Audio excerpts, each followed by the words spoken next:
வணக்கம். இன்னைக்கு ஒரு வித்தியாசமான டாபிக் கட்டாயமாக நீங்கள் பார்க்கணும். ஏன்னா இதுக்கு நிறைய பேருக்கு தெரிஞ்சிருக்காது. அதுவும் கட்டாயமாக இந்த தலைமுறைக்கெல்லாம் தெரிஞ்சிருக்க வாய்ப்பே கிடையாது. உலகோடு ஒத்து வாழ் அப்படிங்கிறது தான். அது ஆக்சுவலாக அந்த குரலுக்கு முழுசாக விளக்கம் பார்த்தோம்னா அது வேற மாதிரி. நம்ம இப்போ இன்னைக்கு பேச போகிறது ஊரோட ஒத்து வாழ் அப்படிங்கிறது தான். அதாவது இன்னைக்கு ஊர் எப்படி இருக்கோ அதுக்கு தகுந்தப்பா வாழ்கிறது அப்படிங்கிறதும் எப்படி வேணாலும் எடுத்துக்கலாம். நம்ம ஹிஸ்ட்ரியை பற்றி நிறைய பேருக்கு தெரியாது. நம்ம ஹிஸ்ட்ரினா நீங்கள் நினைக்கிற மாதிரி நல்ல ஹிஸ்ட்ரியெல்லாம் நான் சொல்ல வரல. அது எல்லாரும் பேசுவாங்க. நான் சொல்கிறது என்னென்னா ட்ரெண்ட்லேயே இருக்கிறது. நீங்கள் இதெல்லாம் கேள்விப்பட்டிருக்கவே மாட்டீங்க. முன்னாடி பழசுலேருந்து வருவோம். இவர் தான் நேதாஜி சுபாஷ் சந்திர போஸ். 1942 இதை பற்றி பேச போகிறதில்ல, தயவு செஞ்சு குழப்பிக்காதீங்க. 1942 இவர் வந்து இது சிங்கப்பூரோட விடுதலைக்கு, சிங்கப்பூர் வந்து பிரிட்டிஷ் கீழே இருந்துச்சு. ஜப்பானோட சேர்ந்து இவர் அலையன்ஸ் போட்டு சிங்கப்பூரை வந்து தமிழர், தெலுங்கர், மலையாளிஸ் எல்லாரும் இருந்தாங்க அந்த ஆர்மியில். நார்த் இந்தியன்ஸ் கொஞ்சம் பேர் இருந்தாங்க. இந்த சிங்கப்பூரில் இருந்தவங்கெல்லாம் கிளம்பி இந்தியாவுக்குள்ளே படையெடுத்து, அதாவது சிங்கப்பூரை கேப்சர்டு அதுலேருந்து நடந்து இப்படி வந்தாங்க. ஸோ அந்த காலத்துலேயும் தமிழர்கள் வந்து சிங்கப்பூரில் இருந்தவங்கெல்லாம் வந்து எந்த அளவுக்கு அதாவது ட்ரெண்டில் இருந்திருக்காங்க. அதாவது சுதந்திர போராட்டத்தப்போ சுதந்திர போராட்டம் பண்ணியிருக்காங்கங்கிறத சொல்ல வரேன், வேற ஒன்றும் இல்லை. எல்லா உலகமே சுதந்திர போராட்டம் பண்ணும்போது படுத்து தூங்கலை. ஆக்சுவலாக நம்ம தான் சுதந்திர போராட்டத்தை முதல்ல ஆரம்பித்தோம். பாளையப்போர்லாம் வந்து காந்தியெல்லாம் தூங்கி பிறக்கிறதுக்கு முன்னாடியே ஆரம்பிச்சிருட்டாங்க. அதெல்லாம் வந்து அந்த கணக்கெல்லாம் நான் பேச வரல, அது வேற டாபிக். இந்த நடந்த தூரத்தை பார்த்தீங்களா எப்படி நடந்திருக்காங்க அப்படின்னு. 800 மணி நேரம் நடந்திருக்காங்க. 3000 அதான் கிட்டத்தட்ட ஏறக்குறைய 3500 கிலோமீட்டரு கிட்டத்தட்ட நடந்து வந்து இதெல்லாம் பிடிச்சிட்டாங்க, பங்களாதேஷ் எல்லாம் பிடிச்சிட்டாங்க. சரிங்களா? ஸோ இதுதான் விஷயம். மியான்மர்லாம் சர்வசாதாரணமாக விழுந்துருச்சு பிரிட்டிஷ் கையில் இருந்து. ஆக்சுவலாக மியான்மர்லாம் 1936 வந்து சுதந்திரம் கொடுத்து இந்தியாவில் வந்து தனியாக பிரிச்சுட்டாங்க. இதெல்லாம் இன்னைக்கு பேச வரல. நான் சொல்கிறது என்னென்னா ட்ரெண்டில் இருக்கோம் அப்படிங்கிறது தான் பேச வரேன். அதுக்கப்புறம் இப்போ பார்த்தீங்கன்னா நீங்கள் இந்த ட்ரெண்டு வந்து இப்போ பார்த்துருப்பீங்க. அங்கங்கே எல்லாரும் வந்து பயங்கரமாக படிக்கிறாங்க, டேட்டா அனலிஸ்டாக இருக்காங்க, அதை பண்ணுறாங்க, இதை பண்ணுறாங்க, ஆப்பை உருவாக்குறாங்க, பிஸ்னஸ் இது மாடல்லாம் க்ரியேட் பண்ணுறாங்க. அங்கே சிஇஓவாக இருக்காங்க, இங்கே சிஇஓவாக இருக்காங்க அப்படின்லாம் கேள்விப்பட்டிருப்பீங்க. அதெல்லாம் எல்லாருக்கும் தெரிஞ்சது தான். ஸோ இதுவும் நான் வந்து இதையும் பேச வரல. நீங்கள் கேட்காத, நிறைய பேருக்கு தெரியாத, இல்லை மறந்து போன விஷயத்த தான் இப்போ பேச வந்திருக்கேன். இவங்கெல்லாம் வந்து தமிழில் டாப் ஆட்கள். அவங்க எல்லாருமே வந்து அதாவது அச்சீவர்ஸ். அதாவது இந்த சமயத்தில் இவங்க அத்தனை பேரும் அச்சீவர்ஸ். அதாவது தொழில் பண்ணி சுய தொழிலோ ஏதோ ஒன்று பண்ணி அவங்க எல்லாரும். இவர் இந்த சைடில் இருக்கார் இல்லையா, இவர் வந்து மலேசியாவில் இருக்க தமிழர்கள் எந்த அளவுக்கு எல்லாம் எப்போவுமே ஒரு பார்லே இருக்காங்க அப்படிங்கிறத பற்றி பேசுறதுக்கு தான். இதெல்லாம் நிறைய பேருக்கு தெரிஞ்சிருக்கும், நிறைய பேர் கேள்விப்பட்டிருப்பீங்க. சிவநாடாரை பற்றி தெரிஞ்சிருக்கும். இதெல்லாம் ஒரு பெரிய பெரிய மேட்ரே இல்லை. இப்போ நான் உங்களுக்கு சொல்ல வர்றதே இதுதான். இதெல்லாம் நீங்கள் பார்த்துருக்கவே மாட்டீங்கல்ல. நான் தான் சொன்னேன் இல்லையா, நான் வந்து சின்ன வயசுலேருந்து பயங்கரமாக புக்கு படிப்பேன். எப்போ பார்த்தாலும் நியூஸ் பேப்பர், அது இது கண்ட குமுதம், ஆனந்த விடன், கல்கி எல்லாத்தையும் எதுவாக இருந்தாலும் அதே மாதிரி நாவல்கள் எல்லாம் படித்த படியமாக தான் இருப்பேன் எப்போ பார்த்தாலும். இப்போ நம்ம பார்க்க போகிறது என்னன்னா ட்ரெண்ட்லேயே இருந்தோம் அப்படிங்கிறத உங்களுக்கு சும்மா நிரூபிக்கிறதுக்காக. ஒன்றும் பெருசாலாம் இல்லை. எப்போவுமே இப்போ படிப்பு தான் ட்ரெண்டு, இப்போ சிஇஓ தான் ட்ரெண்டு, இப்போ வந்து டேட்டாவில் இல்லைன்னா ஏஐயில் வந்து பெரிய ஆளாகிறது தான் ட்ரெண்டு. ஸோ இதை பண்ணிக்கிட்டு இருக்காங்க எல்லாரும். படிப்பு படிப்பு படிப்பு படிப்பு வாழ்க்கையில் முன்னேற்றம், இப்போ அச்சீவிங்க, அது இது. சுதந்திர போராட்டத்தப்போ அதை பற்றி கேள்வி படிச்சிட்டோம் இல்லையா. ஸோ இப்போ 1980s 70s 80ஸ்லலாம் பார்த்தீங்கன்னா உலகம் ஃபுல்லாக வந்து கவர்மெண்ட் வந்து டெரரிசத்தை வந்து அவங்கவுங்க லெவலுக்கு பெரிய லெவலில் சின்ன லெவல்லன்னு பண்ணிக்கிட்டு இருந்தாங்க. உதாரணத்துக்கு அமெரிக்கா ஆப்கானிஸ்தானில் எல்லா இடத்துலையும் இதை தான் வேலையாகவே வச்சுக்கிட்டு இருந்தாங்க. எல்லா நாடும் வந்து அவன் லெவலுக்கு குட்டி குட்டி டெரரிசம் ஆர்கனைசேஷன்லேருந்து இல்லைன்னா ஆயுதம் கொடுக்குறதுலேருந்து எல்லாத்தையும் பண்ணி பக்கத்து ஊரில் போய் பக்கத்து நாட்டில் போய் ஏதாவது பண்ணுங்கடான்னு சொல்லி அமுச்சு விடுவாங்க. இதெல்லாம் பார்த்தீங்கன்னா இது வந்து மலேசியன் கேங். இந்த புக்கு படிப்பேன்னு சொன்னேன் இல்லையா. ஸோ இந்த பேப்பரில் நியூஸ் வரும். எப்படி வரும் அப்படின்னா இதெல்லாம் அதாவது இப்போ நீங்கள் இந்த ஜேம்ஸ் பாண்ட் படம் பார்க்குறீங்கல்ல, அது மாதிரியே நியூஸ் வரும். எப்படி வரும்னா தாய்லாந்து ஹோட்டலில் சண்டை நடந்துச்சு. அங்கேருந்து தாய்லாண்டில் வந்து பேரெலாம் சொல்ல விரும்பலை, ஒரு தமிழர் வந்து அங்கே வந்து லீடர் இருந்தார். அந்த ஹோட்டலில் சுட்டு இவரை வந்து இந்த எதிர் கேங்க் வந்து சுட வந்துச்சு. அவர் வந்து அங்கேருந்து ஜன்னல் வழியாக குதிச்சு அது ஒரு 4 மாடியை தாண்டினார், ஓடினார், தப்பிச்சார். லேசாக காலில் அடிபட்டுருச்சு. அப்படி இப்படின்னு வரும். எப்போ பார்த்தாலும் பார்த்தீங்கன்னா அந்த கேங்குக்கும் இந்த கேங்குக்கும் சண்டை, அப்படி இந்த கேங்குக்கும் இதுக்கும் இதே தான் வேலை எப்போ பார்த்தாலும். அதாவது தமிழர்கள் பேர் முஸ்லீம்ஸாக இருப்பாங்க, முஸ்லீம் தமிழர்களாக இருப்பாங்க, தமிழ் முஸ்லீம்ஸாக இருப்பாங்க, தமிழியன்ஸ் இருப்பாங்க.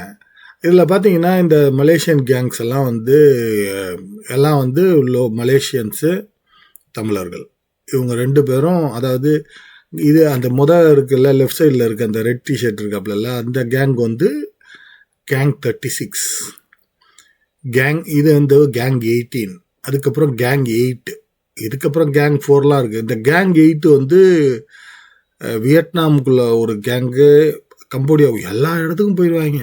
அதாவது தமிழ் பீப்புள் தான், ஆனால் அங்கங்கே லிங்கை வச்சுக்கிட்டு கடத்துறது, என்னென்ன பண்ணணுமோ அந்த சமயத்தில் என்னென்னலாம் ஃபேமஸோ, அதாவது கோல்டு கடத்துறதுலேருந்து எல்லாம் பண்ணுவாங்க.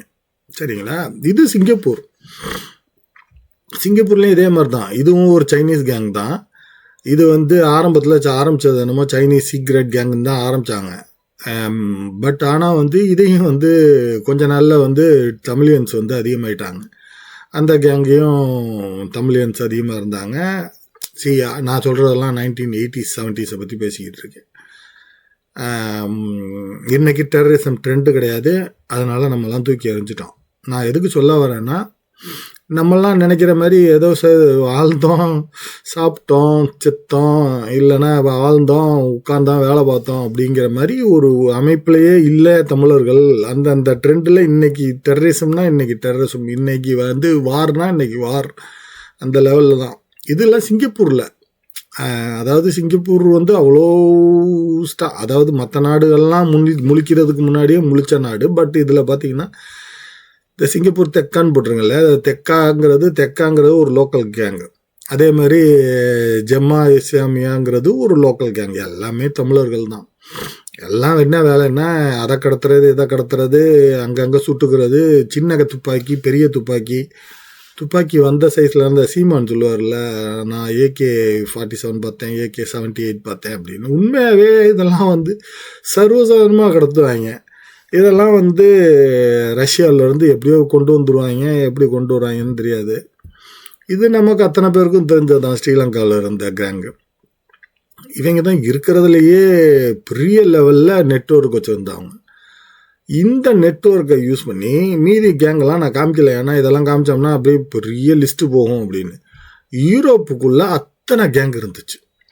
இவங்க அத்தனை பேருக்கும் என்ன வேலைன்னா, இந்த நம்ம விஜய் ஒரு படம் பார்த்தோம் இல்லையா, நம்ம இப்போ தனுஷ் ஒரு படம் நடித்தாப்புல இல்லை, அங்கேருந்து இங்கிலாந்துக்கு வருவார். இங்கிலாண்டில் இருந்து தமிழர்களை வந்து நாட்டு வெடி குண்டெல்லாம் வச்சு காப்பாற்றணும். அது மாதிரி தான் உண்மையாகவே ஸ்டோரி. அது ஆக்சுவலாக வந்து அவங்க வந்து அதை வந்து பெருசு பண்ணாமல் அப்படியே குழப்பி முடிச்சிட்டாங்க. இது உண்மை அதுதான். அங்கேருந்து இங்கே வருவாங்க, வந்துட்டு இங்கே ஒரு கேங்கை செட் பண்ணுவாங்க. சூப்பராக செட் பண்ணிவிட்டு வர தமிழர்கள் இந்தியன்ஸுக்கெல்லாம் ஹெல்ப் பண்ணி சிட்டிசன்ஷிப் வாங்குறது, அவனை வந்து ஹோட்டலில் வேலைக்கு சேர்க்குறது, இல்லை எஸ்டேட்டில் ஏதாவது ஒரு எஸ்டேட்டில் வேலைக்கு சேர்த்து அவனை வந்து பாதுகாப்பாக வச்சுக்கிறது. அவனே ஏதாவது நாடு தப்பிச்சு எங்கேயாவது ஏதாவது ஒன்று இப்போ ஸ்ரீலங்காலேருந்து தப்பிச்சு வரான்னு வச்சுக்கோங்க, அவனுக்கு என்ன இருக்கும் கையில்? ஒன்றும் இருக்காது. ஸோ அவனை வந்து காப்பாற்றி இவங்களா பேப்பர் க்ரியேட் பண்ணி இது பண்ணுவாங்க. ஸோ இந்த மாதிரி பயங்கரமாக பெரிய அளவில் இந்த சைடில் யூரோப் ஃபுல்லாக அந்த கேங் வந்து இருந்துச்சு. இது யூரோப் ஃபுல்லான்லாம் சொல்லக்கூடாது, கனடாவிலையும் இருந்துச்சு. தமிழ் கேங்குங்கிறது இப்போ யாருமே அதை பற்றி பேசுகிறது இல்லை. நம்ம சும்மா ஒரு தடவை டச் பண்ணி பார்ப்போமே அப்படிங்கிறக்காக டச் பண்ணுறதே தவிர, இது வந்து நான் வந்து என்கரேஜ் பண்ண விரும்பல. டெரரிசத்தை நம்ம என்கரேஜ் பண்ண எந்த காலத்துலேயுமே அது வந்து கத்தி எடுத்தவன் கத்தியால் சவாங்கிற மாதிரி அது ஒரு முட்டாள்தனமான ஒரு இது. பட் அந்த காலத்தில் அதை தான் வச்சு எல்லாரும் அந்த சமயத்தில் 1970ஸ்லேயும் 80ஸ்லேயும் டெரருங்கிறது ஒரு ஒரு எல்லாரும் ஒரு காமன் ஒரு, அதாவது இது ஒரு சாதாரணப்பா, அவன் அந்த கேங்கில் இருக்கான்ப்பா, இந்த கேங்கில் இருக்கான்ப்பா. சிங்கப்பூரில் நம்ம தெரிஞ்சவங்களாம் நான்லாம் கேள்விப்பட்டிருக்கேன். ஓ நாங்களாம் புல்லட்டில் போவோம் அப்படின்னா. என்ன அப்படின்னா ஏன் புல்லட்டில் போகிறது என்ன பெரிய விஷயம்? சிங்கப்பூரில் வந்து 2 வீலரில் போனாலே ஒரு மாதிரி பார்ப்பாங்க. அங்கே அது வந்து அந்த மாதிரி ஊர் இல்லை பார்த்தியா தம்பி அப்படிமா. ஓ அப்படியா, இது நமக்கு தெரியாது இல்லையா? நம்ம என்ன புல்லட்டில் போகிறது என்ன பெரிய விஷயம் அப்படின்னு நினைப்போம். ஸோ பார்த்துக்குங்க, அதாவது எப்போவுமே ட்ரெண்டில் இருக்கிறோம் அப்படிங்கிறதுக்கு ஒரு சின்ன ஒரு பதிவு. எப்போ உலகம் எந்த அளவுக்கு மாறுதோ அடுத்து என்ன வந்துச்சுனாலும், அடுத்து ஒரு வேளை வந்து இதெல்லாம் கிடையாதுங்க, இனிமேல் விவசாயம் தான் உலகம் அப்படின்னாலும் நம்ம வந்து அதுலேயும் டாப்பில் தான் இருப்போம். சண்டைன்னு வந்தாலும் டாப்பில் தான் இருப்போம், படிப்புன்னு வந்தாலும் டாப்பில் தான் இருப்போம், கேங்ஸ்டராக இருந்தாலும் டாப்பில் தான் இருப்போம். எல்லாத்துலேயுமே வந்து இந்த ஏரியா, அதாவது இந்த சவுத் ஈஸ்ட் ஏஷியா ஃபுல்லாக அப்படியே கதி கலங்கி நிற்கும். டெய்லி நியூஸ் வரும் அந்த சமயத்தில். இந்த கேங்குக்கும் அந்த கேங்குக்கும் சண்டை, அங்கே சண்டை போடுறாங்க, இங்கே சண்டை போட்டாங்க. பங்களாதேஷ் மியான்மர்லேருந்து தப்பிச்சு அங்கே போனாங்க, கொரியா இதுக்கு போனாங்க, அது என்னது தாய்லாண்டுக்கு போனாங்க, தாய்லாண்ட்லேருந்து தப்பிச்சு மலேசியாவுக்கு வந்தாங்க, இப்படி தப்பிச்சாங்க, கப்பலில் தப்பிச்சாங்க, பறந்தாங்க வறந்தாங்க அப்படின்னு வரிசையாக வந்துக்கிட்டே இருக்கும். நீ அந்த நியூஸ் எல்லாம் பார்த்தீங்கன்னா ஆச்சரியமாக இருக்கும். இதெல்லாம் உண்மையாகவே இப்படியெல்லாம் இருந்தாங்களா நம்ம ஆட்கள் அப்படின்னு. வேற ஒன்றும் சொல்ல வரல, தமிழன் என்று சொல்லடா தலை நிமிந்துன்னு இல்லைடா. அது வந்து அன்னைக்கு ட்ரெண்டு, புரியுதுங்களா? அன்னைக்கு எல்லாரும் அதை தான் பண்ணிக்கிட்டு இருந்தாங்க, அன்னைக்கு பண்ணோம். இன்னைக்கு எல்லாரும் படிக்கிறோம். இதை வந்து மகேந்திரா இருக்கார் இல்லையா, அவர் வந்து பேசும்போது பேசியிருந்தார். உலகத்தில் நானும் தான் அவங்க அப்பா வந்து மிலிட்ரி ஆஃபீஸர்னு நினைக்கிறேன். அவர் வந்து ஊட்டிலேயோ எங்கேயோ படிக்க வந்தப்போ, தட் இஸ் சின்ன வயசில், அவரோடைய சின்ன வயசில், மகேந்திராவோடைய சின்ன வயசில் நான் பேசுகிறது. அவங்க அப்பாவும் இவருக்கும் என்ன ஆச்சரியம்னா, என்ன எங்கே போனாலும் இவங்க படிப்பை பற்றியே பேசுகிறாங்க. தம்பி நல்லா படிக்கிறானா, தம்பி இந்த மாதிரி வந்து எந்த ஊர்லேயும் கேட்க மாட்டாங்க. உலகத்தில் அதாவது இந்தியாவில் வந்து ஒரே ஒரு ஊர் வந்து படிப்பை பற்றி, புள்ள படிக்கிறானா, படிப்பு எப்படி இருக்குது, படிப்பை வந்து இன்க்ரீஸ் பண்ணுறது, படிக்கிறத பற்றி பேசுகிறது, இது அத்தனையும் வந்து ஒரே ஒரு ஊரில் தான் அந்த காலத்துலேயே இருந்துச்சு அப்படின்னு அவர் பதிவு பண்ணியிருக்காரு. ஸோ இப்போ நான் வந்து வன்முறை அதெல்லாம் பற்றி பேசுங்கன்னெலாம் சொல்லலை, எடுங்கன்னு கையில் எடுங்கன்னு சொல்லலை. நான் சொல்ல வந்தது என்னென்னா, என்றைக்கா இருந்தாலும் நம்ம அதில் டாப் லெவலில் இருக்கோம். எப்போவுமே படிப்பு அப்படிங்கிறது தான் கை கொடுக்கும் எல்லா இடத்துலையும். நல்லா படிங்க, நல்லா இருங்க. எல்லாத்துலேயுமே நம்ம வந்து எந்த விதத்துலையுமே எதுக்கும் குறைஞ்சவங்க இல்லைங்கிறத காமிக்கிறதுக்கு தான் நான் வந்து இதை போட்டனே தவிர வன்முறையை தூண்டுறதுக்கெல்லாம் கிடையாது. அதை மட்டும் ஞாபகம் வச்சுங்க. மற்றபடி வேறு ஒன்றும் இல்லை. நன்றி, வணக்கம்.